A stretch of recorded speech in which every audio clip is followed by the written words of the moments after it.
Hi, நான் மாணவியர். இன்னைக்கு என்ன வீடியோ நம்ம பார்க்க போறோம்னா, சிலுகை அப்படிங்கிற ஒரு கிராமத்தில் பழமையான சேதுபதி மன்னர் கால கல்வெட்டு கண்டுபிடிக்கப்பட்டிருக்கு. அதோட வரலாறு பற்றி இந்த வீடியோவில் பார்க்க போகிறோம். சிவகங்கை மாவட்டம் தேவக்கோட்டை வட்டம் சிலுகை இந்த ஒரு ஊரில் வந்து பார்த்தீங்கன்னா, இந்த சிலுகை கிராமத்தில் உள்ள விநாயகர் கோயில் பக்கத்தில் பழமையான எழுத்து பொறிக்கப்பட்ட கல்வெட்டு இருக்கிற தகவல் தெரிஞ்சு ஆய்வாளர்கள் வந்து ஆய்வு பண்ணி பார்த்துருக்காங்க. அந்த ஆய்வில் வந்து பார்த்தீங்கன்னா, ஒரு மிகப்பெரிய ஒரு உயரமான கல்வெட்டு கிடைச்சிருக்கு. அந்த கல்வெட்டு வந்து 4 அடி உயரமும் 1.25 அடி அகலமும் கொண்ட ஒரு கல்வெட்டு. இந்த கல்வெட்டோட மேற்பகுதியில் வந்து திரிசூலம் பொறிக்கப்பட்டிருக்கு. திரிசூலம்னா சிவன் கோயிலுக்கு வழங்கப்படுற ஒரு நிலத்தை குறிக்கிற அடையாளம் தான் திரிசூலம் வச்சிருப்பாங்க. இந்த ஒரு விஷயம் இருக்கு. அதுக்கப்புறம் வந்து பார்த்தீங்கன்னா, அந்த கல்வெட்டோட பின்பக்கத்தில் வந்து பார்த்தீங்கன்னா சந்திரன் சூரியன் பொறிக்கப்பட்டிருக்கு. அந்த அந்த சிவனோட சூலகத்துக்கு கீழே வந்து பார்த்தீங்கன்னா 24 வரிகள் கொண்ட கல்வெட்டு வந்து இருந்திருக்கு. அதாவது வரி கொண்ட ஒரு எழுத்து இருக்கிற கல்வெட்டு அந்த கல்வெட்டு இருந்திருக்கு. இந்த கல்வெட்டு வந்து என்ன போடப்பட்டிருக்குன்னா, சொஸ்திக் அப்படிங்கிற மங்கள வார்த்தையோட அந்த கல்வெட்டு வந்து தொடங்கப்பட்டு அந்த கல்வெட்டில் வந்து சக ஆண்டு 1564 வருடம் அப்படின்னு குறிப்பிடப்பட்டிருக்கு. பங்குனி மாதம் 14ஆம் நாள் அப்படின்னு வந்து இந்த கல்வெட்டில் வந்து தேதி குறிப்பிடப்பட்டிருக்கு. இதை வந்து இப்போ இருக்கிற டைம் கால்குலேட் பண்ணி எடுத்து பார்த்தீங்கன்னா, கிபி 1642 வருஷத்தை சார்ந்த கல்வெட்டு தான் இந்த கல்வெட்டு. இந்த கல்வெட்டு வந்து எந்த மன்னரோட காலத்தில் வழங்கப்பட்டுச்சுன்னா, மதுரை ஆட்சி செஞ்சு திருமலை நாயக்கர் மன்னருக்கு வந்து திருமலை நாயக்கருக்கு புண்ணியமா வந்து கூத்தன் சேதுபதி அவரோட மகனான தம்பி சேதுபதி தேவர் வந்து மதுரை மீனாட்சி சொக்கநாதர் சன்னதிக்கு வந்து மகா கோபுரம், மதுரை மீனாட்சி சொக்கநாதர் கோயில், அந்த கோயிலோட மகா கோபுரம் தெரியுமில்ல, அந்த கோபுரத்தோட திருப்பணிக்காண்டி வந்து செலுகை பிள்ளைக்குடி அப்படிங்கிற ஒரு கிராமத்தை வந்து தானம் வழங்கினதான் இந்த செய்தி குறிப்பிடப்பட்டிருக்கு. அது கீழே வந்து பார்த்தீங்கன்னா, இந்த கல்வெட்டில் குறிப்பிடப்படக்கூடிய அந்த தானத்துக்கு வந்து குந்தகம் விளைவித்தவன், தானத்துக்கு வந்து ஏதாவது வந்து ஒரு தவறு விளைவிச்சா கங்கை கரையில தாரம்பசுவையும் மாதா பிதாவையும் பிராமணனையும் குருவையும் போன்ற தோஷத்துல வந்து போக கடுவார்கள் அப்படின்னு அந்த விஷயம் வந்து அதில் எழுதப்பட்டிருக்கு. இது எல்லா கல்வெட்டுலையும் இருக்கும்.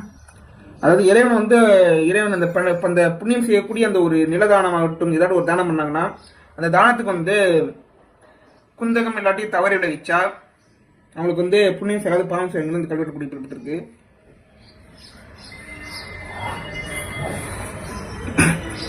இப்ப இருக்கக்கூடிய இந்த ஊரோட பேர் வந்து செலுகை அப்படின்னு இருந்தாலுமே இந்த கல்வெட்டுல வந்து பாத்தீங்கன்னா செலுகை பிள்ளைக்குடி அப்படிங்கிற ஒரு பேர் கூடப்பட்டிருக்கு. இதான் இந்த ஊரோட பழமையான பேரு, செலுகை பிள்ளைக்குடி. இப்ப வந்து செலுகை அப்படின்னு சொல்றாங்க. சரி, இந்த தம்பிதேவனை யாருன்னு கேட்டீங்கன்னா, போகலூர், அதாவது ராமர் மட்டம் போகலூர் தான் சேது மன்னர்களோட தலைமையகம். அங்க வந்து ஒரு பாளையக்காரில் இருந்தாலும் சேருது. அப்புறம் மிகப்பெரிய சேது மன்னர்களானாங்க. அப்போ வந்து போகலூரை தலைநகரை கொண்டிருந்த கூத்தன் சேதுபதியோட மறைவுக்கு அப்புறம் அவங்க தம்பியோட தலைவாய் சேதுபதி வந்து கிட்ட 1635 வந்து ஆட்சிக்கு வந்தாரு. கூத்தன் சேதுபதியோட மகன் தான் வந்து தம்பி தேவர். இவர் வந்து மன்னராகிற உரிமை வந்து வழங்கப்படலை. ஆனாலுமே வந்து 1639 இருந்து 1640 வரைக்கும் திருமலை நாயக்கரோட உதவியோட வந்து சேதுபதி நாட்டை வந்து ஆட்சி பண்ணாரு. அதுக்கப்புறம் இந்த கல்வெட்டில் குறிப்பிடப்படுற டைம் எத்தனை கேட்டீங்கன்னா 1642. இவரோட டைம் எப்படி 1639 இருந்து 1940 வரைக்கும் ஆட்சி பண்ணாருன்னு இருக்கு. ஆனா இந்த கல்வெட்டுல வந்து பாத்தீங்கன்னா 1642 போட்டிருக்கு. இதன் மூலமா வந்து இவர் வந்து மதுரை திருமலை நாயக்கரோட உதவியோட வந்து தம்பிதார் வந்து தொடர்ந்து ஆட்சியில் இருந்திருக்காரு வந்து இந்த கல்வெட்டுல தெரிய வந்திருக்கு. சேதுபதி மன்னர்கள் வந்து தானம் கொடுத்த நிலத்தை வந்து அதுக்குரிய கல்வெட்டை நடுவாங்களாம். தான் எந்த இடத்துல தானம் கொடுத்தாலும் அந்த இடத்துல வந்து கல்வெட்டு நடுவாங்களாம். அதே மாதிரி தானத்தை குறிப்பிட்ட வகையில் இந்த பிள்ளைகள் வந்து ஊரோட மத்தியில் இருக்கு. அந்த ஊரோட மத்தியில தான் வந்து இந்த கல்வெட்டுலேயே வந்து நடப்பட்டிருக்கு. இந்த சூளம்புரிச்சி கல்வெட்டு, இந்த சிவன் கோயில், சொக்கநாதருங்கிறது வந்து மேல் சொக்கநாதர் கோயில், இந்த சிவன் கோயில், அந்த ஒரு கோயிலுக்கு வந்து இந்த ஊர்ல வந்து தானம் வழங்கப்பட்டிருக்கு. முக்கியமா வந்து சிவனே சொக்கநாதர் கோயிலோட கோபுரத்தோட பனிக்கண்டி இந்த ஊர் வந்து தானம் வழங்கப்பட்டிருக்கு. இன்னொரு முக்கியமான விஷயம் கேட்டீங்கன்னா வந்து, இப்ப சமீப காலம் வரைக்கும், இப்ப குறிப்பிட்ட காலம் வரைக்கும் வந்து பாத்தீங்கன்னா மீனாட்சி சொக்கநாதர் கோயிலுக்கு வந்து ஒவ்வொரு வருஷமும் மாட்டு வண்டியில வந்து போய் வந்து வழிபடுறது இந்த ஊர் மக்கள் வந்து வழக்கமா வச்சிருந்தாங்க. மதுரை குருவிக்கரன் தெருவில் வந்து பாத்தீங்கன்னா இந்த ஊரோட பெயர்ல வந்து செலுகை மண்டகப்படி மண்டபம் அப்படின்னு ஒரு மண்டபம் வந்து இருக்கு. இதன் மூலமா வந்து இந்த ஒரு ஊருக்கும் மதுரைக்குமே வந்து பாத்தீங்கன்னா மிகப்பெரிய அளவில் தொடர்பு இருந்திருக்குங்கிறது தெரிய வருது.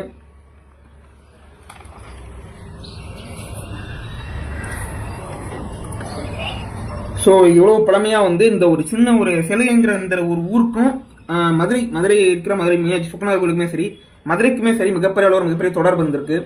அது வந்து கல்வெட்டு மூலமாக தெரிய வந்திருக்கு. இதை வந்து செலகைங்கிற கிராமத்தில் கண்டுபிடிக்கப்பட்ட 16ஆம் நூற்றாண்டை சேர்ந்த சேதுபதி மன்னர் கால கல்வெட்டோட வரலாறு. So thank you. வேறு ஏதாவது வரலாறு பற்றின விஷயம் பேசினா கீழே கமெண்ட் பண்ணி முடிச்சு லைக் பண்ணுங்கள், ஷேர் பண்ணுங்கள், கமெண்ட் பண்ணுங்கள். தேங்க்யூ.